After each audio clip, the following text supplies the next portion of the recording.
어느 가을날 정확히 2010년 10월 7일이라고 생각되는데 그날은 유독 마음속에 들어오는 단어가 있었어요. 행복이라는 단어였습니다. 정말 그날은 행복이 무엇인가 오래도록 진지하게 고민했던 날입니다. 그날은 행복 전도사라 불리면서 유명세를 탔던 방송인 최윤희 씨가 남편과 함께 일산의 한 모텔에서 숨진 채로 발견된 날이었습니다. 퇴실 시간이 지났는데도 전화를 받지 않고 나오지도 않고 모텔 관계자가 마스터키를 가지고 문을 땄을 때에는 두 부부가 싸늘한 죽음으로 발견되었습니다. 남편이 최 씨의 목을 졸라 죽이고 그 다음에 자신도 뒤따라 목숨을 끊었습니다. 충격이었어요. 충격.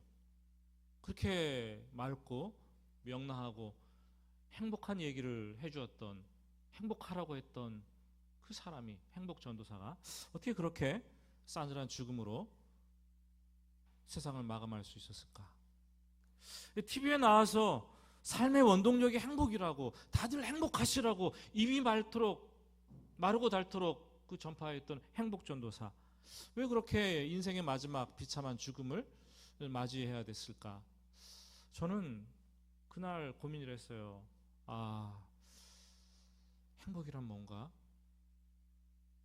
병 중에서는 행복할 수 없는가? 죽음 앞에서는 행복할 수 없는 것인가? 어떤 상황이라도 뛰어넘을 수 있는 이 절대 행복, 이것은 없는 것인가? 고민이 되었습니다.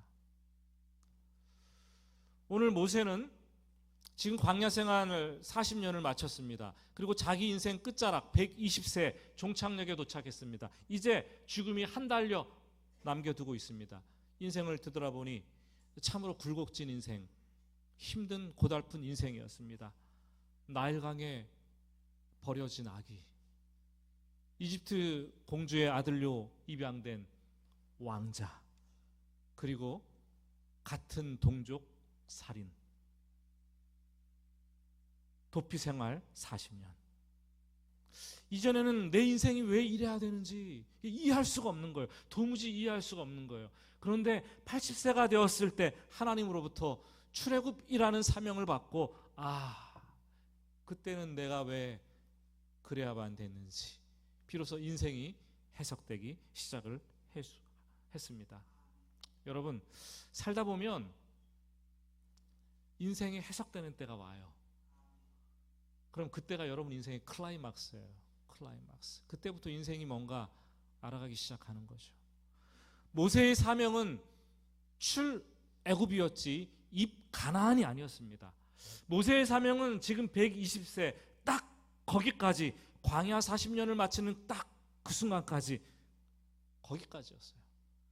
그러나 모세는 하나님께 가나안 땅에 들어가게 해달라고 한 번, 두 번, 세 번을 눈물로 간절히 기도합니다.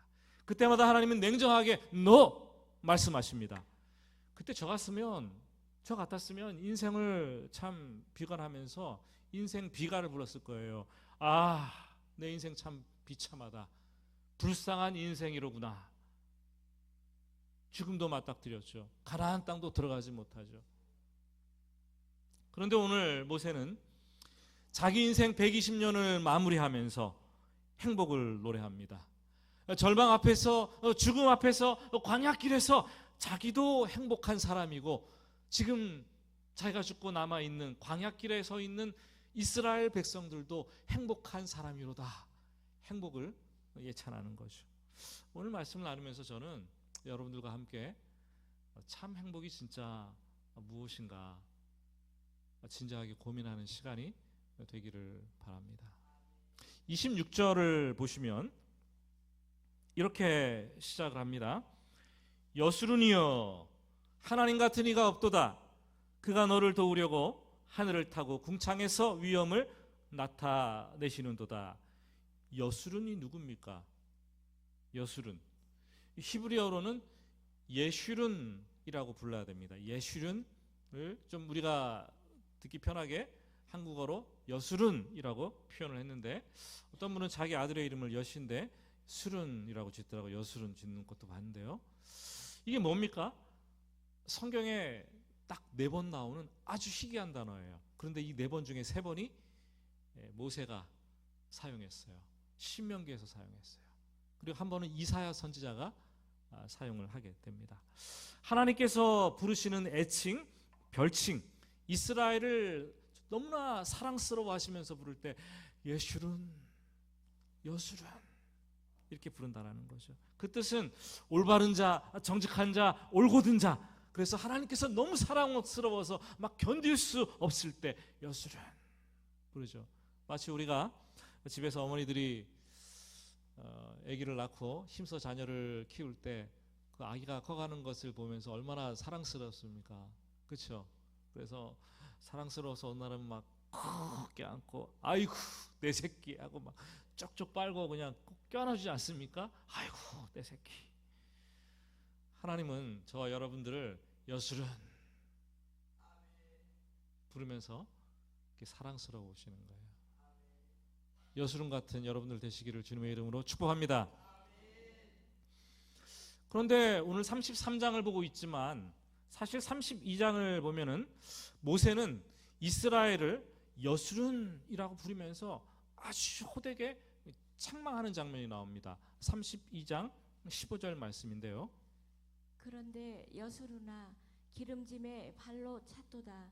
내가 살찌고 비대하고 윤택함에 자기를 지으신 하나님을 버리고 자기를 구원하신 반석을 업신여겼도다. 하나님께서 이스라엘을 정말로 사랑했지만 이스라엘이 광야 생활을 하면서 하나님에 대해서 원망하고 불평할 때, 하나님 말씀에 불순종했을 때, 음란하게 우상을 섬겼을 때 은혜를 저버린 배은 망덕 같은 그 자식이라고 생각이 되겠죠. 그때 하나님은 책망을 합니다.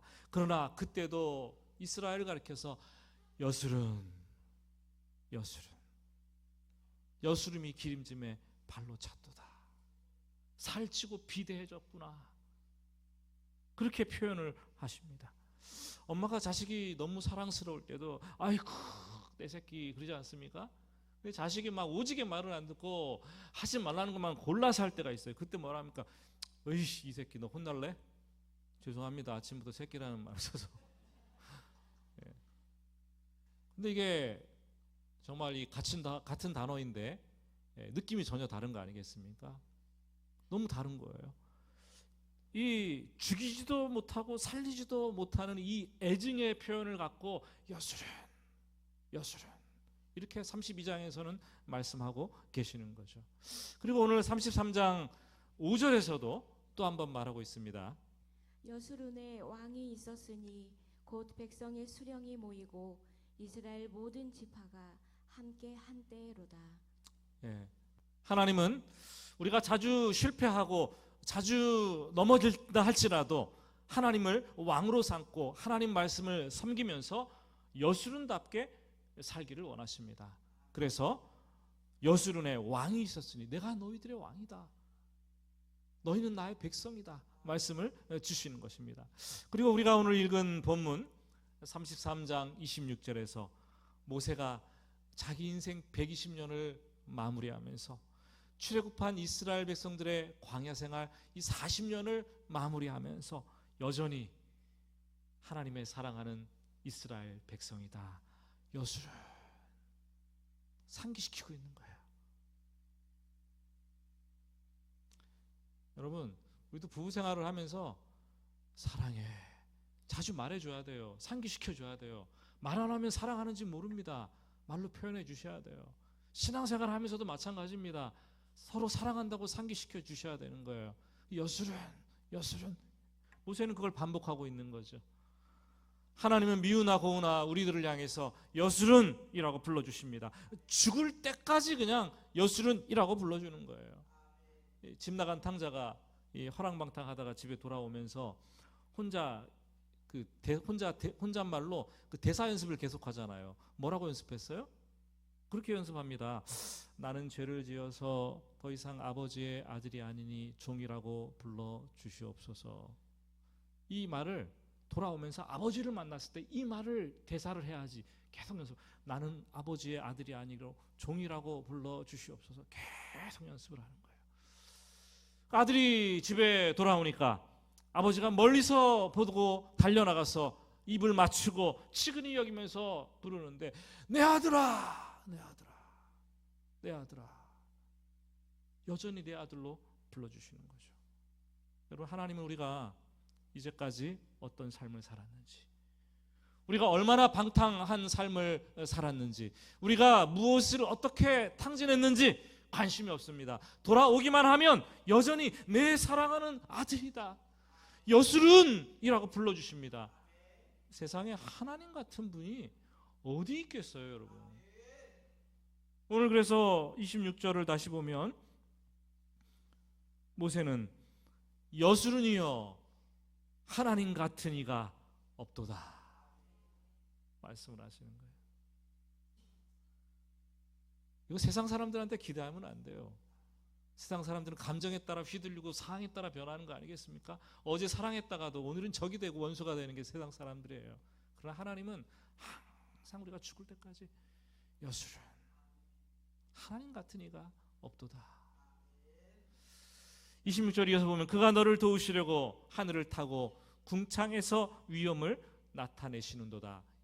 27절 하반절 보시면 그가 내 앞에서 대적들을 쫓으시며 멸하라 하시도다. 28절 상반절 보시면 이스라엘이 안전히 거하며. 이 말은 다 이스라엘 백성들이 출애굽해서 홍해를 건널 때 하나님께서 안전하게 어떻게 도우셨는가를 묘사하는 표현들입니다. 이스라엘이 홍해를 건널 때, 여러분 홍해를 건넜다고 하니까 뭐 그냥 간단하게 생각하잖아요. 근데 그게 아니에요. 홍해를 건넌다는 것은 정말 놀라운 기적 아닙니까? 시편 기자는 77편에서 이렇게 그 상황을, 무시무시한 상황을 표현하고 있습니다. 하나님이여 물들이 주를 보았나이다. 물들이 주를 보고 두려워하며 깊음도 진동하였고 구름이 물을 쏟고 궁창이 소리를 내며 주의 화살도 날아갔나이다. 회오리 바람 중에 주의 우레소리가 있으며 번개가 세계를 비추며 땅이 흔들리고 움직였나이다. 주의 길이 바다에 있었고 주의 곧은 길이 큰 물에 있었으나 주의 발자취를 알 수 없었나이다. 주의 백성을 양떼같이 모세와 아론의 손으로 인도하셨나이다. 아멘. 홍해를 건널 때 그 뒤에는 애굽의 마병대가 칼을 휘두르고 활을 쏘면서 막 쫓아옵니다. 그리고 앞에는 그 무시무시한 넘실거리는 홍해가 가로막고 있습니다. 사면 초가의 상황이었죠. 칼에 맞아 죽든지 활에 맞아 죽든지 아니면은 물에 빠져서 물귀신이 되든지 둘 중 하나였어요. 그런데 갑자기 하나님은 그때 동쪽에서 회오리 바람을 일으키십니다. 그러더니 구름을 몰고 옵니다. 머리 위로 구름이 몰려왔고 아주 강렬한 바람이 불기 시작하더니 그 바람으로 바다를 가르셨다. 그래서 중앙에, 홍해 중앙에 길이 뚫리고 이 바다를 바람이 벽으로 세우셨다. 근데 생각해 보세요. 이 바다가 물이 빠진다고 해서 질척질척한 진흙갯벌이 뭐 어떻게 되겠습니까? 근데 동풍으로 강력하게 다 말리시는 거예요. 편안하게 걸어갈 수 있도록 그 길을 내시는 거죠. 하늘에서는 동시에 우레소리가 들리고 번개가 치고 지진 같은 현상들이 일어나고 바닷물은 위로 벽이 되어서 솟구치고 화살은 머리 위로 날아다니고 그 장면이 생각되십니까? 완전 난리도 그런 난리, 아수라장이 없잖아요. 그런데 그때 이스라엘 백성들은 조용히 안전하게 그 길로 직진해서 홍해를 건너가는 거예요. 참 놀랍지 않습니까? 이 상황 전에 이스라엘 백성들은 두려웠어요. 떨었습니다. 혼비백산이었습니다. 그때 모세를 통해서 하나님께서 말씀하시는데 너희는 가만히 서서 여호와께서 오늘 너희를 위하여 행하시는 구원을 보라. 가만히 있으라는 거예요. 가만히 있으라는 거. 여러분, 인간은 위기의 순간에 더 빨리 뛰는 동물이라고 누가 말하대요. 근데 하나님이 위기의 순간에 가만히 있어라. 내가 할 것이다. 이스라엘 백성들은 오직 하나님의 도우심으로 말미암아 온전히 안전하게 홍해를 건널 수가 있었습니다. 다시 행복전도사, 교회 전도사가 아니에요. 행복전도사였지.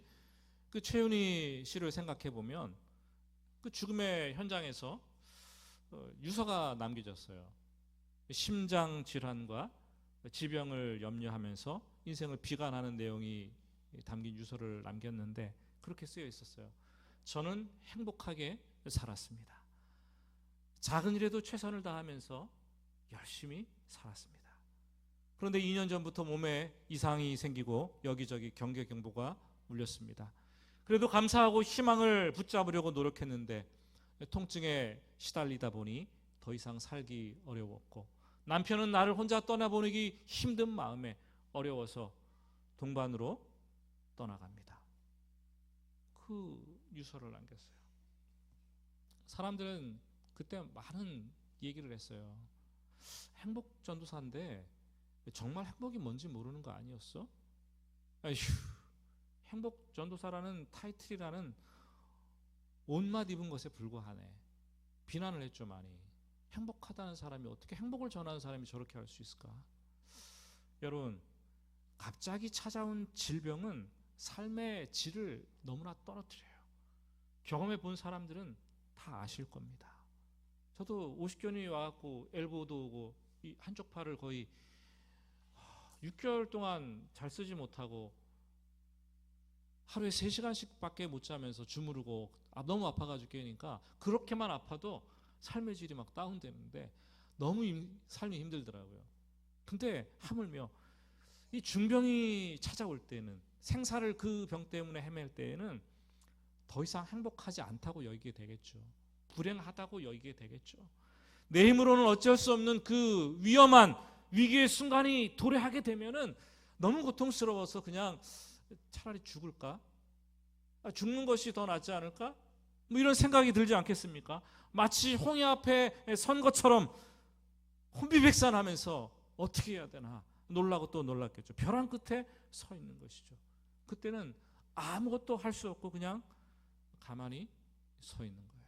서 있는 거. 여러분, 하지만 우리가 잊지 말아야 될 것은 하나님은 그때에도 우리를 도우시는 분이라는 거예요. 너무 놀라지 마세요. 너무 혼비백산 날뛰지 마세요. 가만히 있어라. 내가 너를 돕겠다. 주님 말씀하십니다. 그 사실을 깨달으면 우리의 상황은 달라지는 거예요. 우리 마음이 통제되기 시작하는 것이죠. 빙점과 길은 여기에라는 명작들을 썼던 일본 그 여류 작가 미우라 아야코 다 아시지 않습니까? 지금은 고인이 되었지만 불행하게도 이 사람이 인생의 황금기인 24살에 폐결핵에 걸립니다. 옛날에 폐결핵은 무서웠잖아요. 13년 동안 침대에 누워 지냅니다. 그 후로 또 병이 찾아왔는데 파킨슨 병에 걸립니다. 그리고 또 여기에다 직장암이 걸립니다. 견딜 수 있겠어요? 거기다 잘 들어보지도 못한 희귀한 병들이 자꾸 추가되는데 그 대표적인 예로 척추 카리에스라는 병이 생겼대요. 이게 만성 골수염이 척추에 생겨가지고 척추가 썩어 들어가는 병이에요.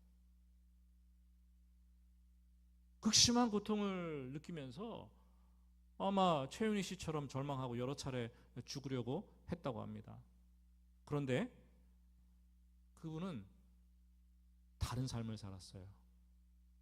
예수님을 영접하면서 생의 의지를 여러 차례 다질 수 있었고 생의 이 삶의 의욕을 다시 불태우기 시작을 합니다. 그리고 자신이 몸을 짓누르고 있는 이 극심한 육체적 고통과 영혼의 깊은 절망 가운데서도 좌절하지 않고 인생의 의미를 깨닫고 글을 쓰기 시작하는데 그 신앙으로 극복해 나가는 거죠. 그러면서 77세까지 살면서 수많은 인생의 명작들을 남겼고 특히 당신을 알고부터 그렇게 행복할 수가 없었습니다. 이런 에세이를 남겼어요. 당신을 알고부터 그렇게 행복할 수가 없었습니다. 여러분, 사람들은 건강을 잃으면 벼랑 끝에 섰다고 얘기를 합니다. 모든 것을 다 잃었다고 생각합니다. 그러나 그렇지 않아요. 건강을 상실했다고 해서 다 끝난 것이 아닙니다. 오히려 고통받는 그 질병으로 인해서 고통받는 병상에서 평소에 알지 못했던 새로운 것들을 깨닫게 되고 배우게 되고 새로운 세계가 열려지게 되는 것을 경험하게 되는 거죠. 깊은 기도의 문이 열리게 되고 주옥 같은 말씀이 깊이 이해하게 되고 나는 연약한 존재이지만 하나님은 강하시고 하나님께서 나를 지금 돕고 붙들고 계시다는 사실을 느끼게 되고 내가 하루하루 살아내는 그 시간들이 얼마나 소중한지 지금 내가 이 내쉬고 있는 들숨과 이 날숨이 얼마나 큰 행복인지 배우게 되는 거죠. 진정한 인생의 가치, 인생의 의미, 하나님과 동행하시는 것, 하나님께서 나를 도우시는 것, 그걸 알게 되는 거예요. 진정한 행복이 비로소 그때 찾아오는 거죠. 오늘 29절 상반절 말씀을 보시면 홍해부터 광야 40년을 지나온 모세, 산전수전 다 겪었잖아요. 이제 죽음이에요. 죽음 딱. 한 달 뒤에 죽을 거예요. 하나님 사인 주셨어요.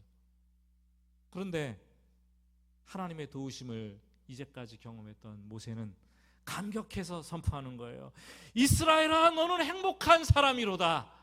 이스라엘아 너는 행복한 사람이로다.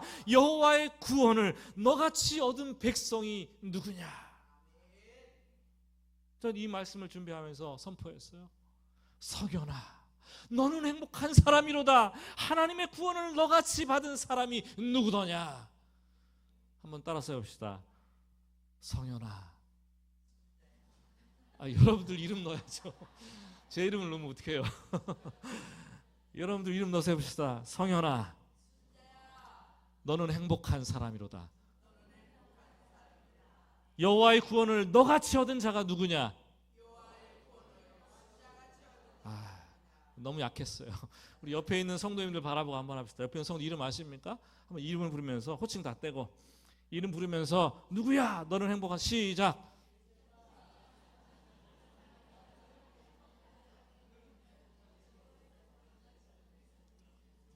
행복한 사람인 거예요. 성경은 저와 여러분이 행복한 사람이라고 말을 해주고 있는 거예요. 이스라엘이 출애굽해가지고 정말 곧바로 가나안 땅에 직행할 줄 알았잖아요. 그렇죠? 한 달 만에 들어갈 줄 알았어요. 640km밖에 안 되는 거리입니다. 한 달, 두 달 지나면 가나안 땅에 들어가서 거기서 행복하게 살려고 꿈을 꿨습니다. 근데 그들은 애굽에서 기적적으로 나와서 홍해를 건널고 정말 마치 산의 정상에 오르는 것처럼 정복하는 것처럼 노래 부르고 춤추고 흥겨워서 신나했습니다. 그런데 그들은 640km를 돌고 돌면서 크고 두려운 광야를 지나 40년 동안 헤매는 인생을 살았습니다. 입에 개거품을 물고 이리저리 뺑뺑이를 돌며 갔던 길을 또 가고 또 가고 하면서 죽도록 고생을 하면서 40년을 지났어요. 저는 이게 인생이라고 생각합니다. 직진을 꿈꾸시잖아요. 목표 정해놓고. 근데 인생을 직진인 줄 알고 산 정상을 오르는 것처럼 막 올라가서 내가 정상에 이르겠다. 20대 30대 그렇게 하잖아요. 40대 50대 60대가 되니까 인생은 산에 오르는 게 아니라 등산이 아니라 광야를 지나가는구나. 광야를 지났는데 또 가니까 또 다른 광야가 열리는 거예요. 내 인생의 광야가 40대에 끝날 줄 알았는데 50대에도 또 광야가 펼쳐지는 거예요. 50대 지나서 60대는 괜찮겠지. 60대에도 또 광야가 펼쳐지는 거예요. 70대가 됐는데 이 나이에 무슨 광야야?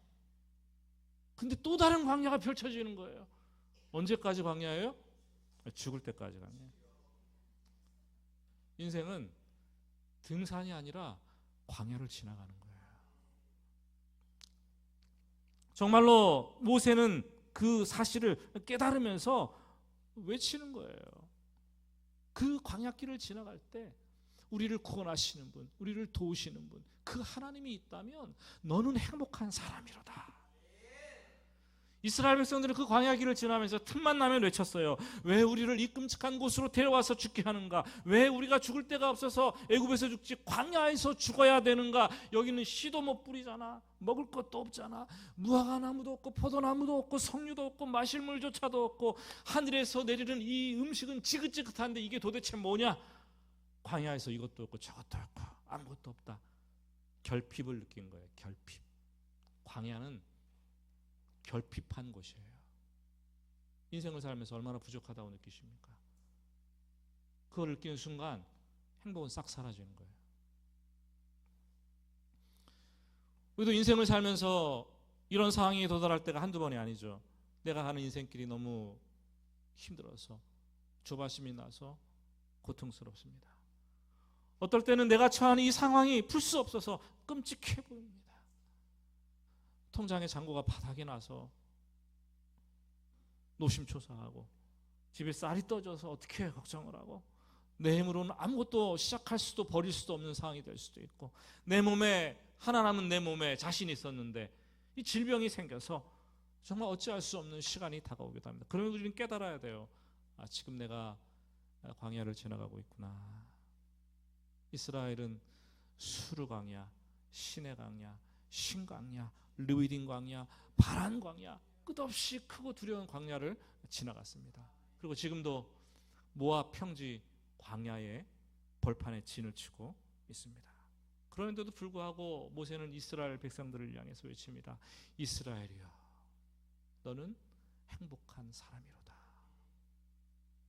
내가 얼마나 많은 광야를 지나왔는데 아직 가나안 땅에 한 발자국도 들여놓지 못했는데 내가 가나안 땅 한 평도 차지하지 못했는데 아니 그 땅에 좋은 집도 짓지 못하고 의식주 문제도 해결하지 못했는데 더군다나 내 앞에 곧 엄청난 전쟁이 기다리고 있는데 내가 어떻게 행복한 사람이냐, 이 생각이 드는 거죠. 사람들은 행복 그러면 행복을 생각하면서 부자가 되는 거, 물질이 많은 거 생각을 해요. 돈 많이 버는 거, 목표한 대로 성공하는 거, 세상에서 출세하는 거, 내가 명예를 얻는 거, 그리고 몸도 건강한 거, 이것을 위해서 좋은 대학 들어가고 좋은 직장 들어가고 월급 많이 받고 큰 집에서 살고 큰 차를 타고 남부럽지 않게 사는 것, 그것 행복이라고 정의를 합니다. 남들과 비교해서 좀 더 비교 위에 있다면 행복이고 그렇지 못하다면 불행이라고 생각합니다. 비교하지 않으니까 방글라데시 사람들이 그렇게 행복한 거예요. 비교하니까 자꾸 불행해지는 거예요. 여러분, 물론 이런 것들도 행복이긴 행복이죠. 하나님께서 주시는 은혜입니다. 그러나 분명한 것은 하나님께서 햇빛을 의인에게도 주시고 악인에게도 주십니다. 비를 내리시는데 의로운 자에게도 비를 내리시고 악한 자에게도 비를 내리십니다. 예수를 믿는 사람에게도 이런 복이 있고 예수를 믿지 않는 사람에게도 이런 복이 있어요. 성공, 출세, 신자냐 불신자냐 가리지 않고 하나님께서 무차별하게 그냥 주시는 거예요. 우리는 이것을 일반 은총이라고 얘기합니다. 일반 은총. 누구나 이 땅에 사는 사람이라면 믿음에 관계없이 신앙에 관계없이 다 누릴 수 있는 그 복.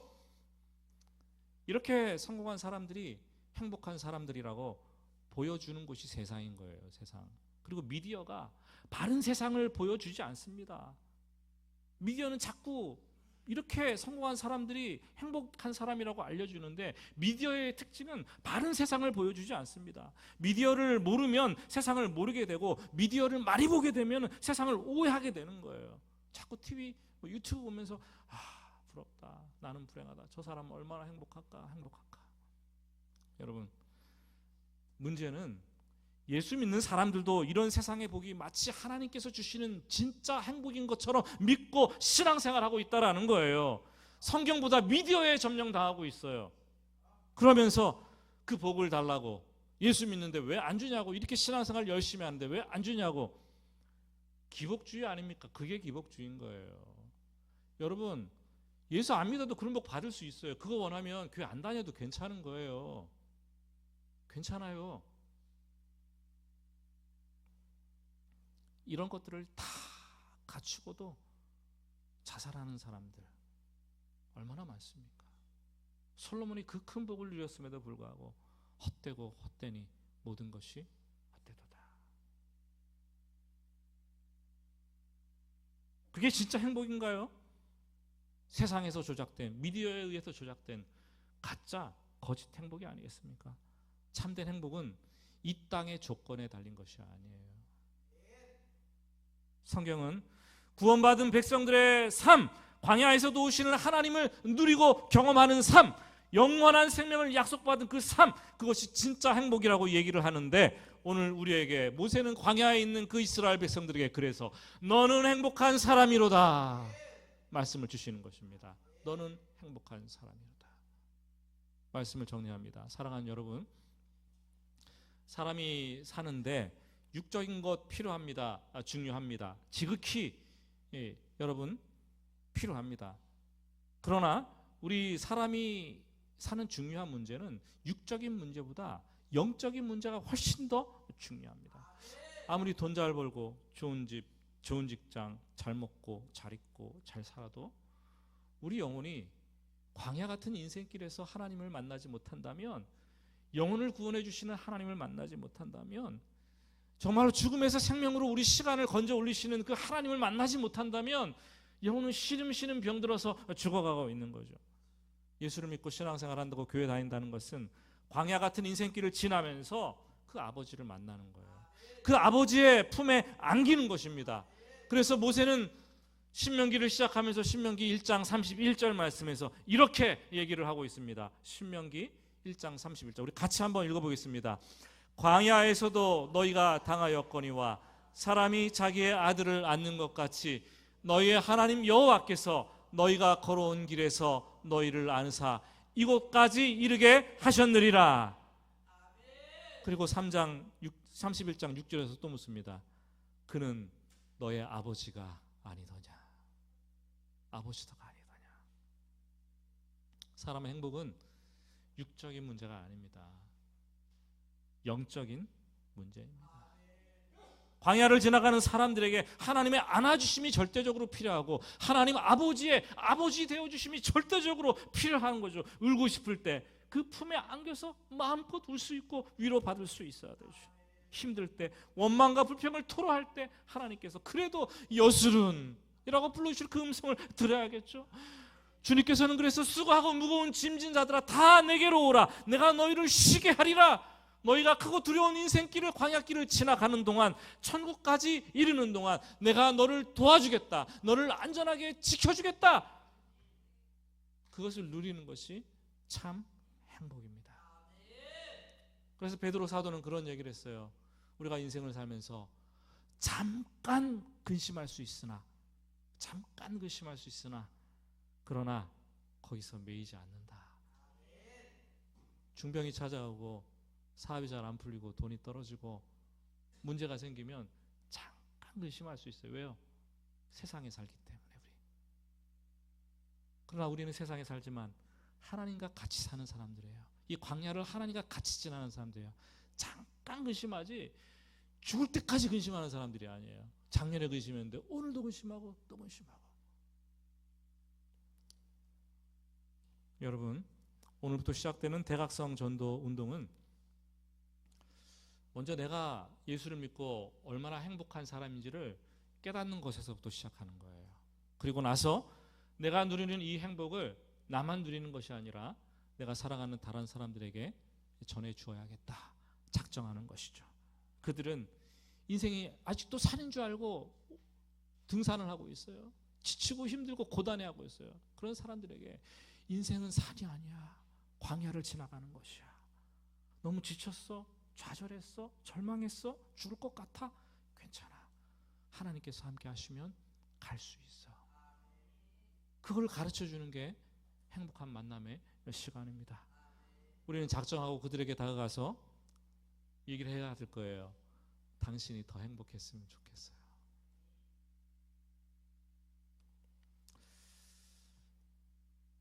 말씀을 마쳤는데요. 올 가을에 우리는 9월, 10월, 11월 세 달을 Great Awakening Movement 대각성 전도 운동의 달로 정하고 시작하려고 합니다. 대각성 전도 운동을 하는 데는 두 가지 목적이 있어요. 하나는 기존 교회 다니는 신자들의 대각성, 복음의 핵심이 뭔지를 점검하는 거죠. 내가 정말 행복한 사람인가를 점검하는 거죠. 그리고 나면 잃어버린 영혼들에 대한 안타까움이 생기는 때 두 번째 목적은 아직 구원받지 못하고 행복하지 못하는, 행복을 얻지 못하는 그 사람들에게 복음을 전도해서 행복한 사람으로 만들어 주는 것입니다. 분명히 여러분들 주위에는 불신자들이 있을 거예요. 여러분들 주위에는 가난한 성도들이 있을 거예요. 안 나가, 예수를 믿는데 교회 안 나가는 성도를 거꾸로 하면 가난한 성도 아니에요? 불신자든지 가난한 성도들이든지 그들을 우리가 다시 주님 앞으로 부르는 태신자로 작정을 하고 행복한 만남까지 기도하면서 그들을 초대하려고 합니다. 이 귀한 영혼의 잔치 여러분들이 함께 초대하고 또 초청하시기를 축복합니다. 오늘 주보에 삽지되어 있는 태신자 작정 카드를 한번 보시기 바랍니다.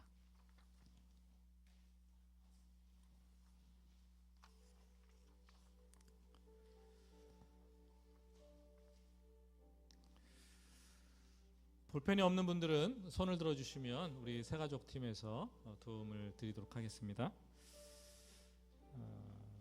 누구를 태신자로 작정해야 될지 잘 생각이 떠오르지 않으면 뒷면을 보시면 기록이 되어 있어요.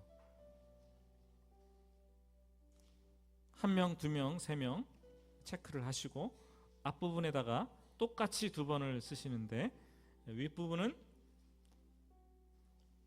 여러분들이 교회에 제출하고 가운데 절취선을 따라 절취하셔서 개인 보관용은 여러분들이 성경책에 끼워놓고 기도하시는 겁니다. 지난주에 아직은 작정하지 마세요. 기도하고 할 겁니다. 아직은 수고하지 마시고요. 네. 지난주에 작성하고 써오신 분들도 계실 텐데 우리가 기도하면서 그 영혼을 놓고 먼저 작정하도록 하겠습니다. 같이 기도하겠습니다. 하나님 아버지, 우리가 세상에 주눅들지 않길 원합니다. 천국 열쇠를 가지고 있는데 그 열쇠를 가지고도 복음 전하기를 부끄러워하지는 않습니까? 때를 얻든지 못 얻든지 복음을 전하라는 그 말씀 순종하여 회오른 교회가 대각성 전도 운동을 오늘부터 시작을 합니다. 우리가 전하지 않으면 세상의 비진리와 허탄한 거짓과 이단과 사이비들이 그 자리를 대체할 터인데 하나님 아버지, 죽음의 권세함에 있는 영혼들을 향해 생명을 살리는 진리를 전파하는 교회와 성도들이 되게 하여 주시옵소서. 그들을 영혼의 음지에서 양지로 이끌어내는 전도자로서의 사명을 감당하려고 합니다. 많은 사람들이 때가 아니라고 말하는데 상황을 열어 주시옵소서. 상황을 호전시켜 주시고 택하신 자들을 불러 주시옵소서.